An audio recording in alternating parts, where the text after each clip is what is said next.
हृदय सम्राट शिवसेना प्रमुख बाळासाहेब ठाकरे यांनी स्वप्न बघितलं होतं आणि नेहमीच त्याचा ते विचार करत होते की महाराष्ट्र राज्याचं नेतृत्व मुख्यमंत्रीपद हे एखाद्या सामान्य निष्ठावंत आणि कडवट शिवसैनिकाला मिळायला पाहिजे ही त्यांची इच्छा होती आणि त्यांची ती इच्छा महाराष्ट्र राज्याचे मुख्यमंत्री आदरणीय एकनाथ शिंदे साहेब यांनी ती पूर्ण केली आणि भारतीय जनता पार्टीने ही इच्छा पूर्ण करण्याकरता सहकार्य केलं।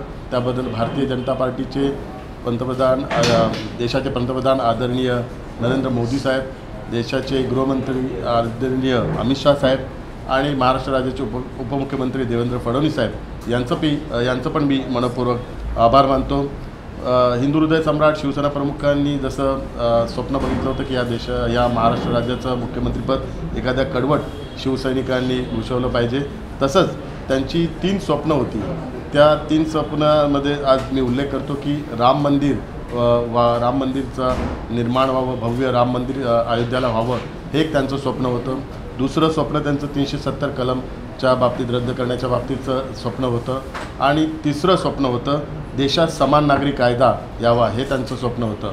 आणि मी धन्यवाद मानतो देशाचे पंतप्रधान आदरणीय नरेंद्र मोदी साहेबांचं। त्यांनी वंदनीय हिंदू हृदय सम्राट शिवसेना प्रमुख बाळासाहेब ठाकरे यांची 2 स्वप्न ह्यापूर्वीच पूर्ण केलेली आहेत। आता जे तिसरं स्वप्न आहे समान नागरी कायदा, या संदर्भात लवकरच त्याची पूर्तता होईल आणि लवकरच शिवसेना प्रमुख बाळासाहेब ठाकरे साहेबांचं ते स्वप्न पण पूर्ण होईल आणि तो दिवस पण आता जवळ आलेला आहे हे आता आम्हा सर्व शिवसैनिकांना वाटत आहे। समान नागरी कायद्याला शिवसेनेचं समर्थन शिवसेना प्रमुख बाळासाहेब ठाकरे यांनी यापूर्वीच दिलेलं आहे आणि समान नागरी कायदा हा देशात व्हावा ही आता शिवसेनेचे मुख्य नेते महाराष्ट्र राज्याचे मुख्यमंत्री आदरणीय एकनाथ शिंदे साहेबांचं पण त्यांची इच्छा आहे आणि लवकरात लवकर केंद्र सरकारच्या माध्यमातून कायदा आणून तो कायदा पारित करावा अशी त्यांची भूमिका आहे। म्हणून आज या पत्रकार परिषदेच्या माध्यमातून सर्व प्रसार माध्यमांना आम्ही हे सांगू इच्छितो की समान नागरी कायद्याला शिवसेनाचं संपूर्ण समर्थन आहे आणि शिवसेनेचे मुख्य नेते महाराष्ट्र राज्याचे मुख्यमंत्री एकनाथ शिंदे साहेबांनी त्याचं समर्थन यापूर्वीच घोषित केलेलं आहे आणि आज आम्ही आजचा हा पवित्र दिवस मानून कारण हा स्वप्नपूर्तीचा दिवस आहे आणि या दिवशी पुन्हा एकदा समान नागरी कायद्याला समर्थन आम्ही घोषित करत आहे।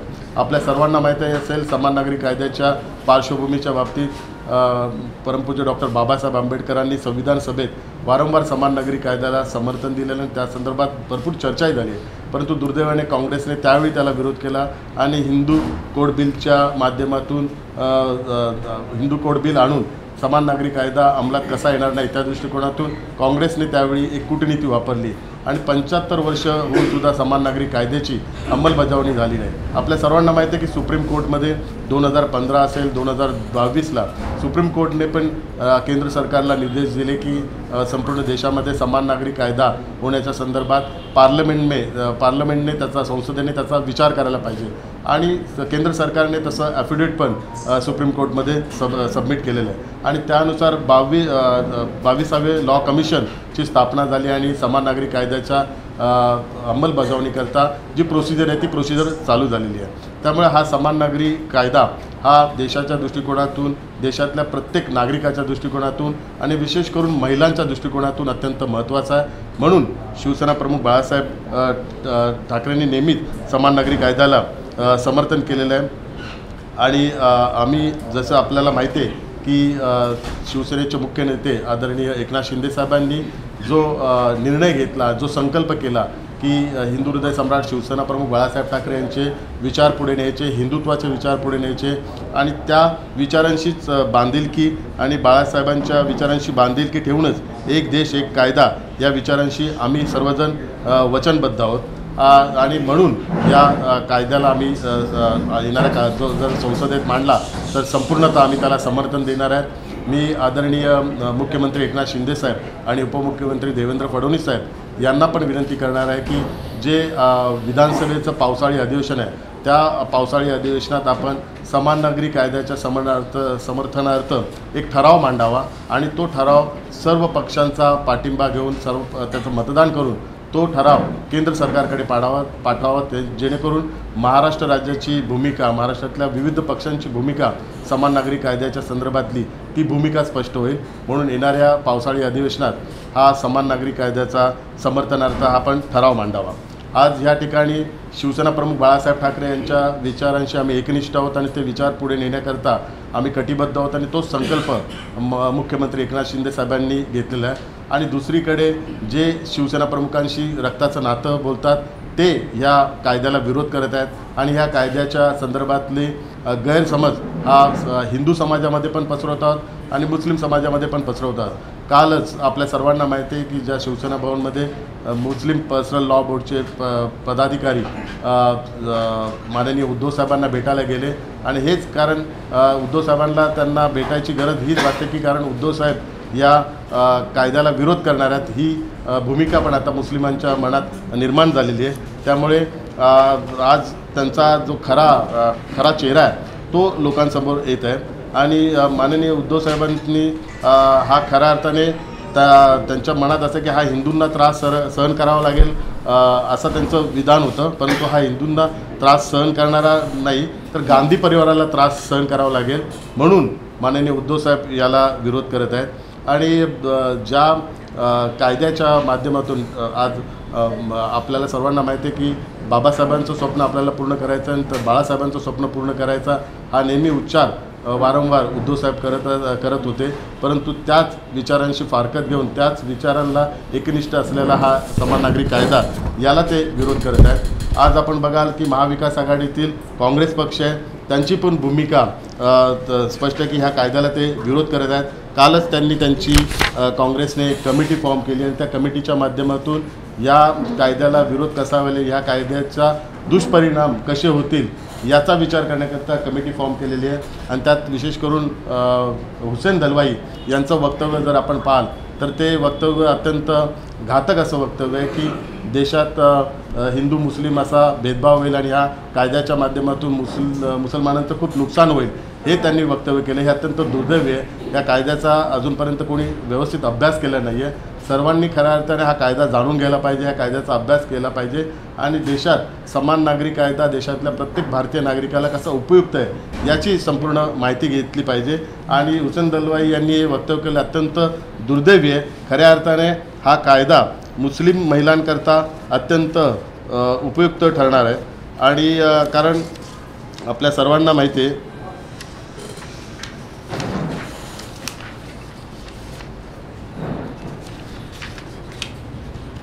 मुस्लिम महिलांकरता संपत्तीमध्ये अधिकार हां मुस्लिम महिलांना विशेष अधिकार या कायद्याच्या माध्यमातून सर्व मिळणार आहेत. मुस्लिम वैयक्तिक कायद्यात महिलांबाबत भेदभाव करणारी अनेक कलमे आहेत ज्यामुळे अन्य धर्मात असणारे महिलांचे अधिकार या महिलांना मिळत नाहीत. तिहेरी तलाक, पोटगी, हलाला आणि बहुपत्नीत्व यासारखे प्रश्न मुस्लिम महिलांना भेडसावत आहेत. त्यामुळे विशेषतः मुस्लिम महिलांसाठी समान नागरी कायदा हे वरदान ठरेल. यामुळे वैयक्तिक कायद्यांतर्गत लिंग समानता येईल आणि लग्न, घटस्फोट, वारसा, पालकत्व तसे अन्य वैयक्तिक प्रश्नांबाबत त्यांना अधिकार देईल. त्यामुळे मुस्लिम महिलांकरता हा कायदा अत्यंत महत्त्वाचा आहे आणि त्यांना एक सन्मान देणारा, त्यांना एक सुरक्षित करणारा हा कायदा आहे. आपल्या सर्वांना माहिती आहे की आपल्या देशाचे राष्ट्रपती अब्दुल कलाम यांनी पण या कायद्याला समर्थन केलेलं आहे. 2003ला त्यांनी समान नागरी कायद्याच्या संदर्भात वक्तव्य केलेलं आहे की हा कायदा देशात यायला पाहिजे. देशातल्या प्रत्येक नागरिकाला या कायद्याच्या माध्यमातून एक समानता मिळेल, एक संरक्षण मिळेल. म्हणून आमचं ह्या कायद्याला संपूर्ण समर्थन आहे. आणि लवकरच संसदेचं पण पावसाळी अधिवेशन आहे. त्या संसदेच्या पावसाळी अधिवेशनात आम्ही माननीय पंतप्रधान नरेंद्र मोदी साहेबांना, माननीय गृहमंत्री अमित शाह साहेबांना विनंती करणार आहे की ह्या पावसाळी अधिवेशनातच हा कायदा आणावा आणि त्याची संसदेत चर्चा व्हावी. कारण गेली 75 वर्ष या कायद्याच्या संदर्भात संसदेत कुठलीही चर्चा झाली नाही. संविधान सभेत चर्चा झाल्यानंतर या कायद्याच्या संदर्भात कुठेही जाहीररित्या अशी प्लॅटफॉर्मवर चर्चा झाली नाही. तर त्याची चर्चा येणाऱ्या पावसाळी अधिवेशनात व्हावी आणि हा कायदा पारित व्हावा आणि देशातल्या प्रत्येक नागरिकाला न्याय द्यावा ही आम्ही माननीय पंतप्रधानांना विनंती करणार. आणि मी सर्व राजकीय पक्षांना हीच विनंती करतो की या कायद्याला धार्मिक रंग देऊ नये. हा धार्मिक बाबींच्या पलीकडचा असा हा कायदा आहे. या कायद्यात भारतातल्या प्रत्येक नागरिकाला न्याय देणारा, समानता देणारा, संरक्षण देणारा, हक्क देणारा, देशातील महिला पुरुष सर्व स्तरातील नागरिकांना न्याय देणारा हा कायदा आहे. तर सर्वांनी याचं समर्थन करावं, याच्याबद्दल गैरसमज नाही पसरू नये. आणि विशेष करून आदरणीय उद्धव साहेबांना पण आम्ही सांगू इच्छितो की जी बाळासाहेबांची भूमिका आहे त्या बाळासाहेबांच्या भूमिकेला आपण पण समर्थन दिलं पाहिजे. आपण समाजामध्ये दुही निर्माण करायला नाही पाहिजे, आपण हिंदूंमध्ये पण गैरसमज निर्माण करायला नाही पाहिजे. आणि हा कायदा हा कुठलाही धर्माच्या दृष्टिकोनातून, समाजाच्या दृष्टिकोनातून नाही, या समाजातल्या प्रत्येक नागरिकाच्या दृष्टिकोनातून महत्त्वपूर्ण असा कायदा आहे. धन्यवाद.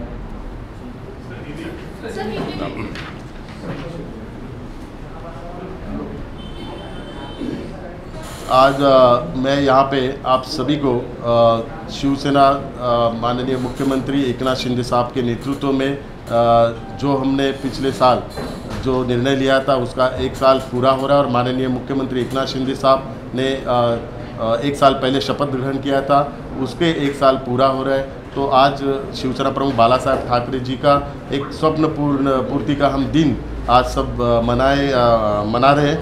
और बाला साहब ठाकरे जी का एक सपना था कि शिवसेना का एक शिवसैनिक जो निष्ठावंत शिवसैनिक है वो महाराष्ट्र राज्य का मुख्यमंत्री होना चाहिए. और वो सपना आज भारतीय जनता पार्टी के सहयोग से 1 साल पूरा हुआ है. उसका वो सपना पिछले साल भारतीय जनता पार्टी के सहयोग से पूरा हुआ है. बाला साहब ठाकरे जी का जो सपना था उसमें 3 सपने थे उनके. विशेष रूप से अयोध्या में राम मंदिर बनाया जाए, और 370 कलम के बारे में भी उनकी एक भूमिका थी, वो रद्द होना चाहिए. और समान नागरिक कायदा यानी कि समान नागरिक संहिता, यूनिफॉर्म सिविल कोड, ये देश में लागू होना चाहिए. तो ये तीनों चीज़ें हर बार बाला साहब ठाकरे जी ने अपने भाषण में व्यक्त किए. तो माननीय देश के पंतप्रधान आदरणीय नरेंद्र मोदी जी का मैं धन्यवाद मानता हूं कि उनके 2 सपने इसके पहले ही उन्होंने पूरे किए.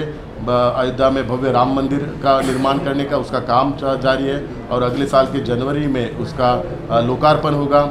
370 कलम इसके पहले ही रद्द किया गया है. तो ये 2 सपने पहले ही आदरणीय पंतप्रधान नरेंद्र मोदी साहब ने पूरे किए.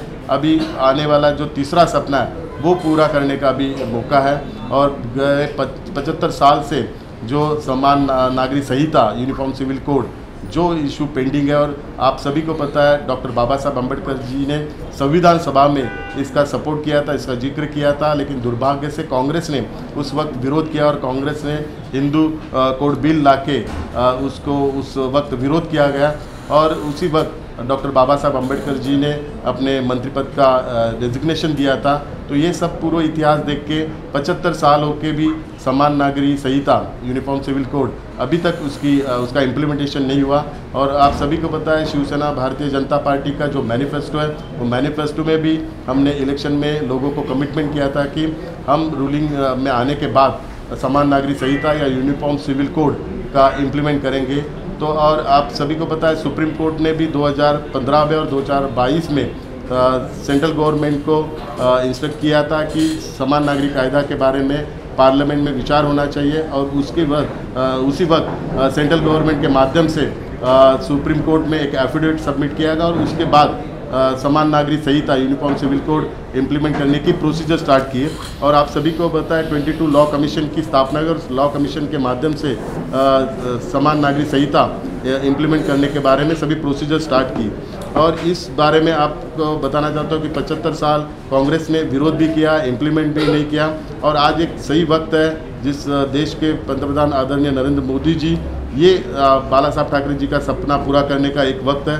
और उस वक्त हम माननीय मुख्यमंत्री एकनाथ शिंदे साहब के नेतृत्व की शिवसेना हम पूरा इसका समर्थन दे रहे हैं. और मैं माननीय मुख्यमंत्री, माननीय उप मुख्यमंत्री देवेंद्र फडणवीस जी, उनको भी निवेदन करता हूँ कि महाराष्ट्र की जो मानसून सेशन है, उस मानसून सेशन में एक स्पेशल रिजोल्यूशन लाना चाहिए. उसमें समान नागरिक संहिता का समर्थन पे एक रिजोल्यूशन लाया जाए. उस रिजोल्यूशन के माध्यम से पूरे सदन में बहस होनी चाहिए, और सभी पक्षों की राय लेके और वोटिंग लेके वो रिजोल्यूशन सेंट्रल गवर्नमेंट को भेजना चाहिए.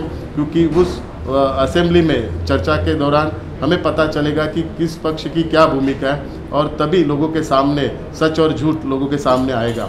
आप सभी को पता है कि महाराष्ट्र राज्य के मुख्यमंत्री, मुख्य नेता एकनाथ शिंदे जी ने जो संकल्प किया है शिवसेना प्रमुख बालासाहब ठाकरे जी का सपना पूरा करने का, वो सपना पूरे करते वक्त जो भी उनकी जैसे मैंने बताया कि 3 सपने थे, उसमें समान नागरिक कायदा है, तो वो पूरा करने का संकल्प जैसा हमने लिया, तो इसके लिए हम समर्थन कर रहे हैं और राज्य सरकार के माध्यम से और केंद्र सरकार के माध्यम से हम पूरा इसको समर्थन देंगे।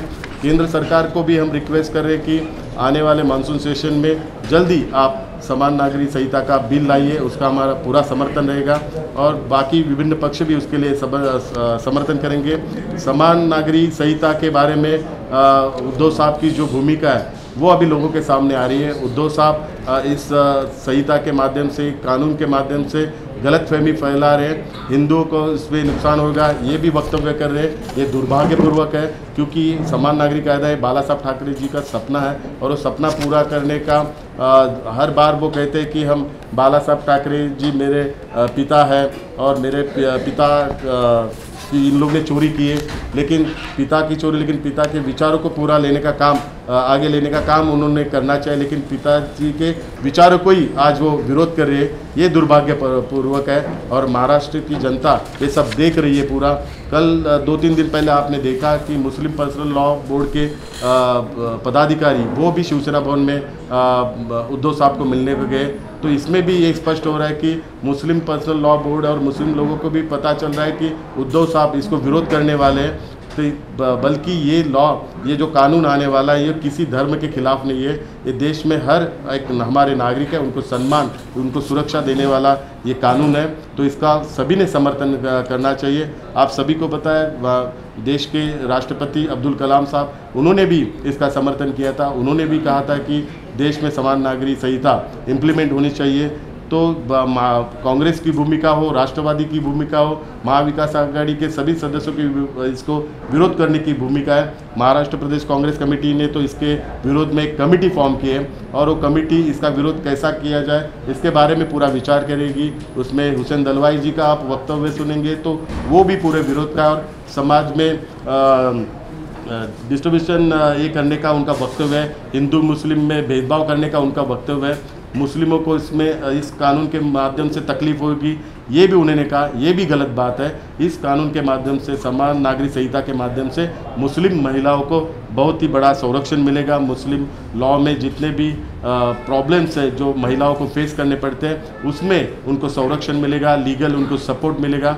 तो ये कानून देश के हर नागरिकों के लिए बहुत ही अच्छा कानून है और ये इम्प्लीमेंट होना चाहिए। इसका शिवसेना पूरा समर्थन करती है। आज का इस दिन बाला साहब ठाकरे जी का एक स्वप्न पूर्ति का दिन है, इसके लिए आज हमने एक प्रेस कॉन्फ्रेंस लेके इसका समर्थन दिया है। धन्यवाद।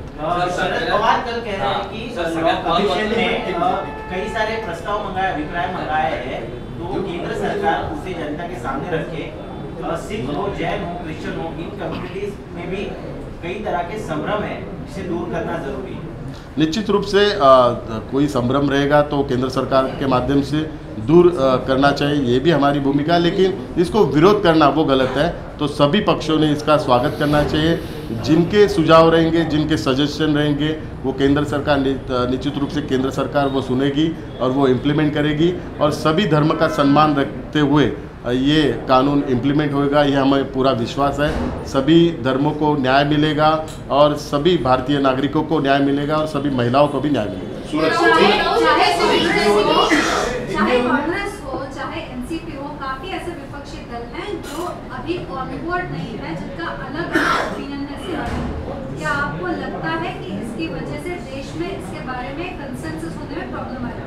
नहीं, इसमें कुछ प्रॉब्लम नहीं आएगी। इसके लिए मैंने आपको यही कहा कि महाराष्ट्र से लेके, महाराष्ट्र में मानसून सेशन आने वाला है, तो मानसून सेशन में अगर हम रिजोल्यूशन लाते हैं समान नागरिक संहिता के समर्थन में, तो रिजोल्यूशन के वक्त चर्चा होगी। चर्चाओं में जिस विभिन्न पक्ष हैं उनके उसमें मत आएंगे, तो उस ओपन डिस्कशन इसके बारे में होना चाहिए। तो इसके लिए मैंने माननीय मुख्यमंत्री, माननीय उप मुख्यमंत्री इनको निवेदन किया, इनको रिक्वेस्ट किया हुआ है कि आप आने वाले मानसून सेशन में इसका रिजोल्यूशन लाएंगे। आप मानसून सत्र में यूसीसी में चर्चा करना चाहते हैं, क्या आप इसके लिए व्हिप जारी करेंगे? क्योंकि आपके कुछ सांसद बाहर हैं, तो व्हिप जारी होगा, इस बारे में चर्चा हो? हम निश्चित रूप से व्हिप जारी करेंगे। हम हमारे सभी मेंबर ऑफ पार्लियामेंट की मीटिंग बुलाने वाले हैं और उस संसदीय दल की मीटिंग में हम एक रिजोल्यूशन निकालेंगे समान नागरिक संहिता के समर्थन में, और वो हमारी पार्लियामेंट्री कमेटी में हम रिजोल्यूशन पास करेंगे और व्हिप निकालेंगे।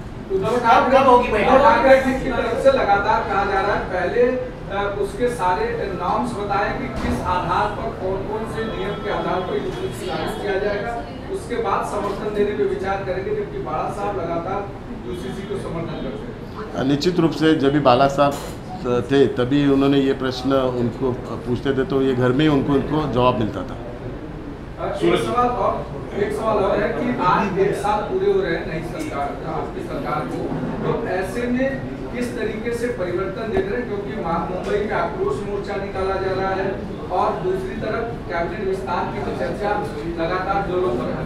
मुंबई में आक्रोश मोर्चा निकाला जा रहा है वो बहुत ही दुर्भाग्यपूर्वक है। आप सभी को पता है 25-30 साल से मुंबई में शिवसेना की सरकार थी, शिवसेना के माध्यम से मुंबई का काम किया गया और उसी महानगर पालिका के खिलाफ मोर्चा निकालना यानी कि मराठी में बोलते खाल्लेला मिठाला जागलं पाहिजे, परंतु दुर्दैवाने ते होत नाही आहे।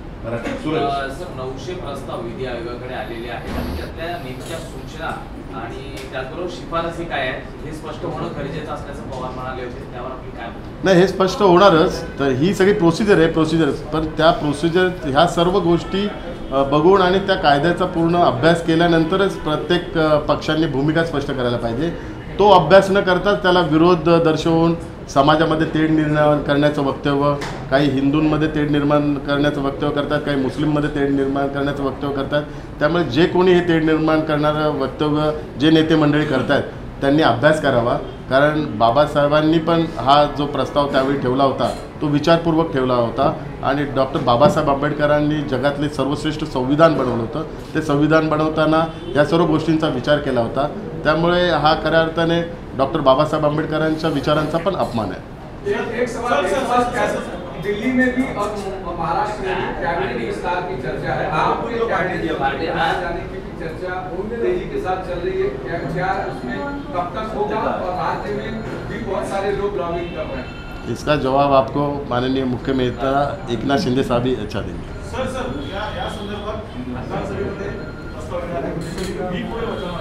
निश्चित स्वरूपात, कारण हा देशाच्या दृष्टिकोनातून, महाराष्ट्राच्या दृष्टिकोनातून, देशातल्या प्रत्येक नागरिकाच्या दृष्टिकोनातून अत्यंत महत्त्वपूर्ण असा ठराव असेल, त्यामुळे व्हिप हा साहजिकच असणार आणि प्रत्येक आमदाराची पण जबाबदारी आहे की ह्या संदर्भात त्याची भूमिका स्पष्ट करायची आहे। त्यामुळे व्हिप लागू पडू नये आणि प्रत्येक आमदाराने जबाबदारीने या ठरावाला मतदान करावं अशी परिस्थिती निर्माण व्हावी अशी मी विनंती करतो। शिवाय साहेब, उद्या एकीकडे मोर्चा होणार आहे तर दुसरीकडे आपण ठाकरेंना धक्का देण्याच्या तयारीत आहात। आदित्य ठाकरेंचे निकटवर्तीय राहुल हे आपल्या पक्षाचं मोठं शक्ती प्रदर्शन करत पक्षात प्रवेश करणार आहे। काय अधिकची माहिती आहे, कसा पक्ष प्रवेश असेल, अजून किती लोक येणार आहेत, तर का आदित्यच्या कोर कमिटीतले हिम्मत आपल्या शेजारी होते आणि तिथे लक्ष देणार का? ज्यावेळी प्रवेश होईल त्यावेळी तुम्हाला सगळी परिस्थिती कळेल। चालणार ना, साहजिकच आहे, ही प्रोसेस आहे, हा प्रवाह आहे। राहुलजी ज्या पद्धतीने मोर्चा काढला जातोय महानगरपालिकेकडे च्या विरोधात शिवसेना उभाटा गटाकडनं, त्याकडे तुम्ही कसं पाहता? तेच बोललो, दुर्दैवी गोष्ट आहे, कारण 25-30 वर्ष सत्तेत असताना या सर्व गोष्टी दिसल्या नाही। आज सत्तेतून गेल्यानंतर या सगळ्या गोष्टी दिसतात, म्हणून मी बोललो ना की खाल्लेल्या मिठाला जागावं। मुख्यमंत्री दिल्लीमध्ये अमित शाह यांच्या निवासस्थानी बैठक केली, केंद्रीय मंत्रिमंडळ विस्तार होणार आहे, तुमचंही नाव चर्चेमध्ये आहे, मला कळवलं आहे का? याची मला काही कल्पना नाही। चला, धन्यवाद।